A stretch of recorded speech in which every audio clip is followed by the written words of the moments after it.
La première partie de la vidéo est déjà sortie, elle est disponible juste en haut à droite, et elle vous en apprendra plus sur les années glorieuses de Parme, mais aussi sur leur descente aux enfers jusqu'en 4ème division. Donc si vous l'avez pas vu, n'hésitez pas à effoncer avant de regarder cette deuxième partie. Le 22 juin 2015, le ciel s'effondre pour le FC Parme.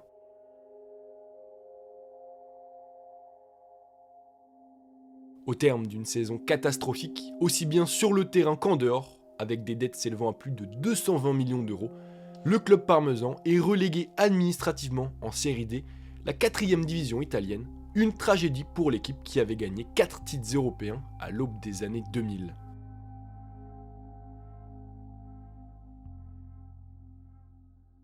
Alors dos au mur en D4, le club, soutenu par des investisseurs locaux, va pourtant renaître de ses cendres et connaître une résurrection presque inespérée, avec 3 promotions en 4 ans, du jamais vu.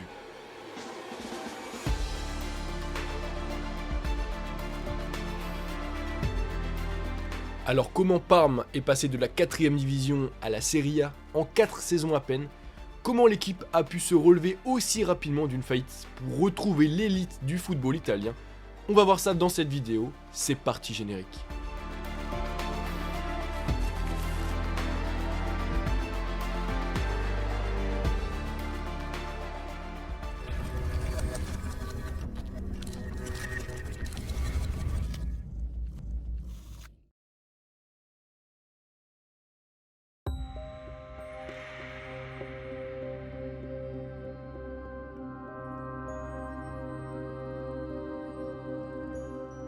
Le 22 juin 2015, donc, le Parme FC est officiellement dissous par le Conseil fédéral du Calcio en raison d'un endettement supérieur à 220 millions d'euros.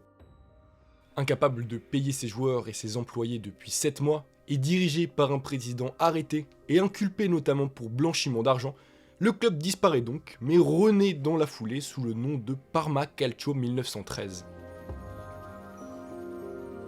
Validée par la fédération italienne, la nouvelle entité est alors admise en série D, la 4ème division italienne, équivalent du plus haut niveau amateur dans le pays.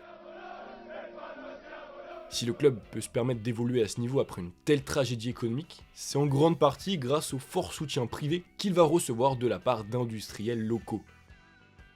Souhaitant reconstruire le club de leur ville, le club qui les a fait vibrer quelques années auparavant, le groupe d'investisseurs annonce en effet sa volonté de replacer Parme en Serie A, et ce le plus rapidement possible. Souhaitant stabiliser le club et l'assainir après des années de difficultés, les nouveaux dirigeants prennent le parti pour cela de replacer l'héritage et l'histoire glorieuse du club au centre de leur projet, décidant dans un premier temps de racheter les trophées du club, trophées qui avaient été vendus précédemment pour renflouer les caisses vides. Dans la continuité de cette volonté, les investisseurs décident d'accorder en parallèle leur confiance à des figures historiques du club avant la chute. L'ancien entraîneur Nevio Scala est ainsi nommé président du club, tandis que l'ancien joueur Luigi Apolloni devient le nouvel entraîneur principal. Enfin, Alessandro Lucarelli, seul joueur présent en Serie A à être resté dans l'effectif après la rétrogradation, est quant à lui nommé capitaine de l'équipe et fait alors une déclaration forte « Je suis mort avec Parme, et avec Parme, je veux renaître ». Poussé par les 9000 abonnés qui se rendent au stade à chaque match à domicile, ce qui constitue d'ailleurs un nouveau record pour la D4 italienne, l'équipe giallo-blu va réaliser une saison stratosphérique. Avec 94 points inscrits en 38 matchs, 82 buts marqués et surtout aucune défaite, les Parmesans imbattables remportent leur championnat et obtiennent de suite leur promotion pour la série C. Sur sa lancée, l'équipe tout juste promue se renforce intelligemment grâce au miracle de son directeur sportif, Roberto Faggiano, et poursuit ses bonnes performances, terminant la saison à la 2ème place du groupe B, une place de dauphin qui lui permet de se qualifier pour la finale des playoffs.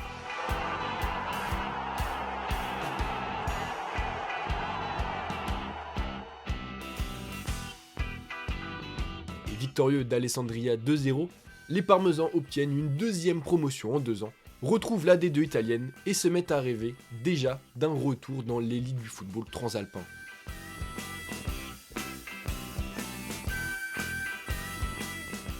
L'histoire est d'ailleurs si belle qu'elle attire de nombreux investisseurs, dont Zhang Lijiang, homme d'affaires chinois qui devient en juin 2017 le nouvel actionnaire majoritaire de Parme, en rachetant 60% des parts d'un club qu'il suivait quand il était ado, selon ses propres dires.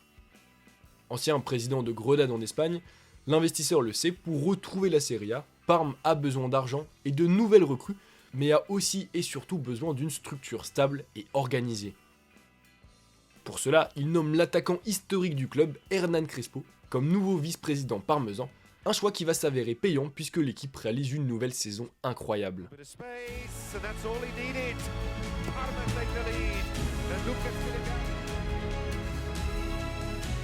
Fort de nombreuses arrivées et de l'excellent travail de son entraîneur Roberto D'Aversa, l'équipe pointe à la 3e place du classement avant l'ultime journée du championnat, convoitant une seconde place qui l'enverrait directement en Serie A.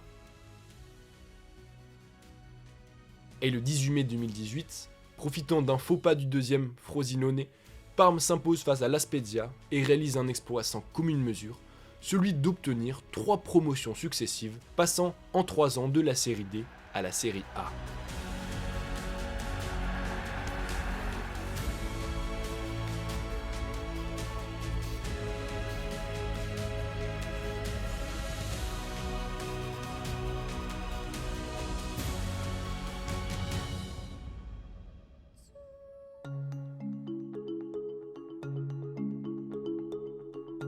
Si l'histoire est fabuleuse, elle va cependant rapidement être entachée d'un soupçon de corruption lié au dernier match de championnat face à la Spezia. En effet, dans la foulée de la promotion, Emanuele Calaio, joueur Giallo Blu, va être accusé de tentative de corruption sur des joueurs de la Spezia, une tentative qui aurait eu lieu juste avant la rencontre. Craignant de voir sa montée annulée, Parme va finalement se voir infliger en appel une pénalité de 5 points pour la saison à venir, tandis que le joueur, lui, est condamné à 2 ans de suspension. Mais malgré la sanction et un nouveau changement de propriétaire en octobre 2018, lorsque le groupe italien Nuovo Inicio repasse majoritaire en raison, je cite, des changements politiques à Pékin dans le domaine des investissements dans le football étranger, eh bien Parme va réaliser une nouvelle saison excellente.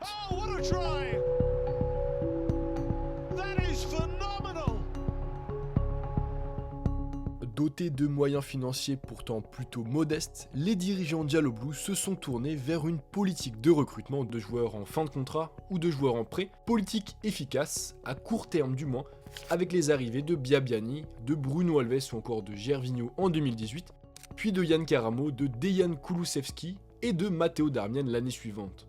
Affichant un jeu de transition rapide, l'équipe termine ainsi 14e en 2018, puis 11e en 2019, battant l'Inter, Naples ou encore la Roma, permettant à Parme de peu à peu intégrer le paysage footballistique italien. Et cette fois-ci c'est bon pour le Parma Calcio. C'est ce qui va fixer pour Gervinho.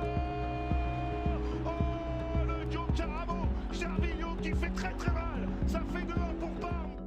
Mais encore une fois, malgré les bons résultats, l'été va être synonyme pour Parme d'un nouveau changement de propriétaire, le groupe américain Krause s'octroyant 90% des parts du club au cours de l'été 2020.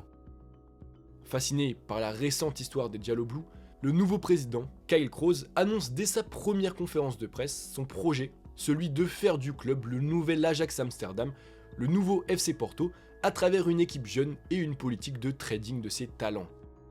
Investissant plus de 100 millions d'euros sur le marché des transferts, les nouveaux dirigeants du club offrent également une seconde vie à leur centre de formation à travers une modernisation très coûteuse. Pourtant, les choses ne vont pas prendre. Car empilement d'individualités plutôt que vrai groupe soudé, l'équipe ne remporte que 3 matchs à l'issue de la saison et termine logiquement dernière du classement, une place synonyme de relégation en série B. Face à ce coup d'arrêt dans leur projet, les propriétaires américains tentent à l'été 2021 un coup de poker. Ils font venir en tant que nouvel entraîneur l'inexpérimenté Enzo Maresca, qui n'a alors jamais entraîné en pro. En parallèle, Buffon, légende italienne, revient lui aussi dans le club de sa jeunesse. Mais encore une fois, à l'image de la saison dernière, l'équipe va décevoir. Auteur d'un début de saison moyen, les Parmesans peinent depuis à gagner et pointent aujourd'hui à la 13e place du classement, à quelques points seulement des places de barragistes pour le maintien. On l'a donc vu à travers ces 2 épisodes, l'équipe de Parme possède une histoire à part entière, possède un héritage sans commune mesure. Déclaré 3 fois en faillite, le club a en effet connu des hauts aussi incroyables que ses bas, montrant avec ses fans une capacité de résilience assez phénoménale. Et si l'équipe ne semble aujourd'hui pas bien placée pour retrouver rapidement l'élite du football italien, une chose est sûre, il faudra compter sur les Gialloblù dans les prochaines années, voire même dans les prochaines décennies. Car Parme, comme le phénix, ne meurt jamais.